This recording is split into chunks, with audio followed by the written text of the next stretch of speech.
Hello, good evening friends. ఏమీ లేదండి, మీతో ఒకే ఒక విషయం పంచుకోవాలని వచ్చాను. మన నోటి పారుదల శాఖ మంత్రి, అంటే నీటి పారుదల శాఖ మంత్రి, గత జగన్ ప్రభుత్వంలో ఉన్నటువంటి నోటి పారుదల శాఖ మంత్రి ఎవరైతే ఉన్నాడో అనిల్ కుమారు, అతను ఏం చేశాడు అప్పుడు?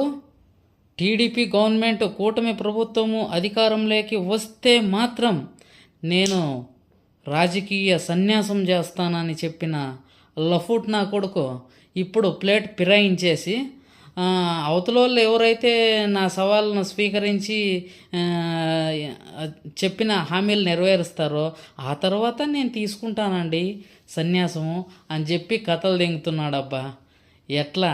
ఇదేనా? నీకంటే ఆడవాళ్ళు మేలు కదా. ఆడవాళ్ళు కనీసము ఇచ్చిన మాట ఏదన్నా ఉంటే అదన్నా నెరవేర్చుకుంటారు. అంటే వాళ్ళతో కూడా